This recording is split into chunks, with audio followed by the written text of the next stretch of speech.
নমস্কার, চলে এসেছি তোমাদের সাথে। আশা করি তোমরা সবাই ভালো আছো, আমিও ভালো আছি।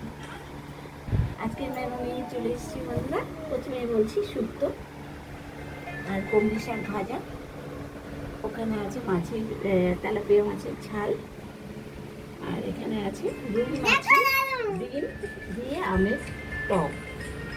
এই হচ্ছে আজকে মেনু। আর নুন। আশা করি মেনুটা কেমন লাগলো বন্ধুরা, তোমরা একটু লাইক করো, শেয়ার করো, পাশে থাকো। সবাই ভালো থেকো, সুস্থ থেকো।